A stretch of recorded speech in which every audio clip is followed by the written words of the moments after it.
నానమ్మ కథలు తెలుగు. అనగనగా హిందూపురం అనే గ్రామంలో వెంకన్న అనే చిన్న రైతు ఉండేవాడు.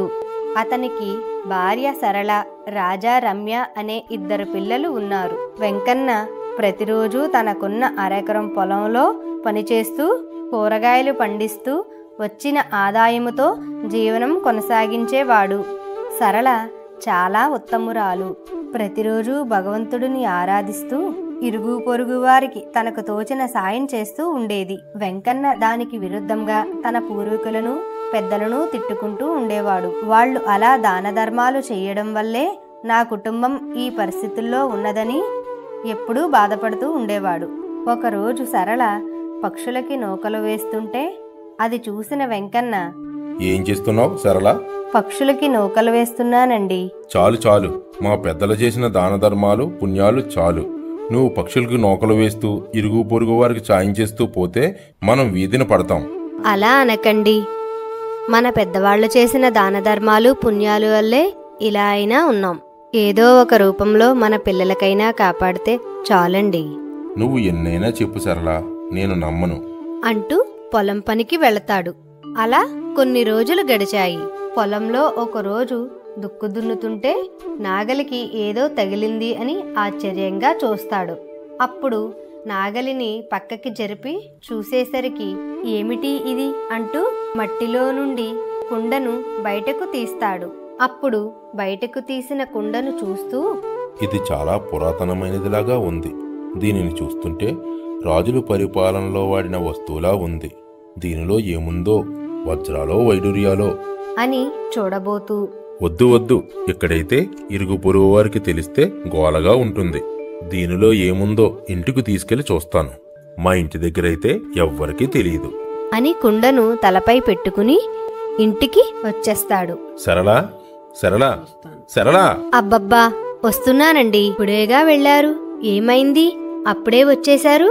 గట్టిగా అరవకే వెర్రి మొహమా. మన పొలంలో దుక్కు దున్నుతుంటే ఈ కుండ దొరికింది. అక్కడెందుకులే గోల అని ఇంటికి తీసుకొచ్చాను. లోపలికి పద అని సరళ వెంకన్న ఇంటిలోనికి వెళ్లి కుండలో ఏముందో అని ఆతృతగా చూస్తారు. కుండలో ఏమీ లేకపోయేసరికి, అనుకున్నాను, నేను అనుకున్నట్టే జరిగింది. లేకపోతే నాలాంటి వాడికి బంగారాలు వజ్రాలు వైడూర్యాలు దొరుకుతాయా? నా వెర్రి కాకపోతేను.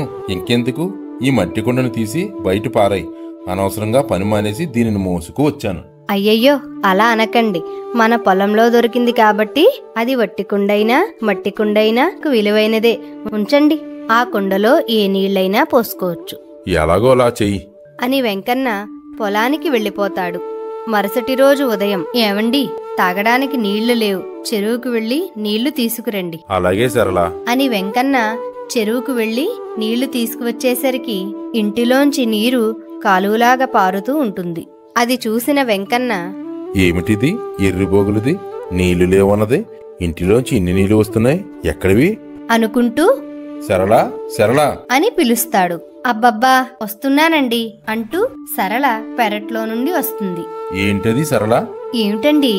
తాగడానికి నీళ్ళేవన్నావు, ఆ నీళ్ళేమిటి ఇంట్లోంచి కాలువలా వస్తున్నాయి? అవునండి, ఆ నీళ్లేంటి ఎక్కడి నుంచి వస్తున్నాయి? నీకు తెలియకుండా ఇంట్లోంచి నీళ్లు ఎలా వస్తాయి?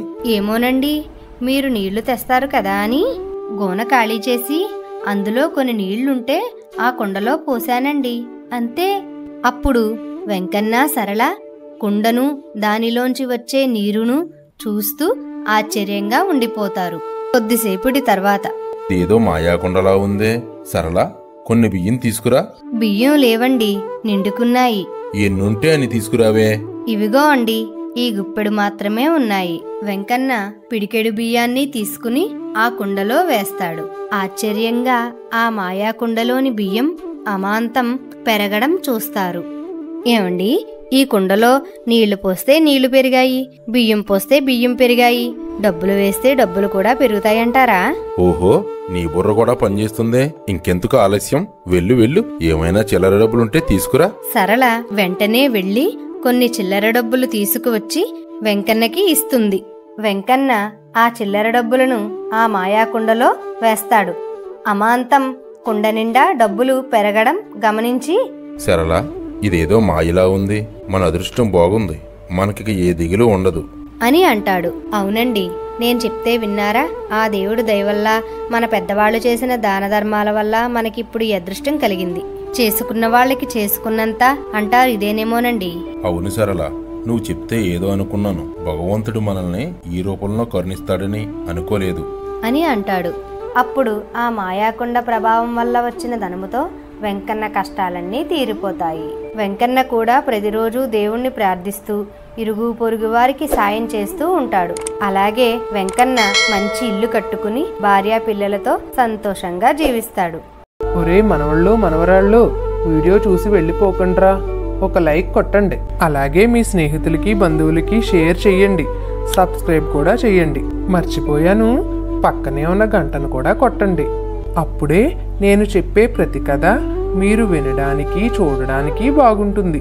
పిల్లలు, మంచి కథతో మళ్ళీ వస్తాను.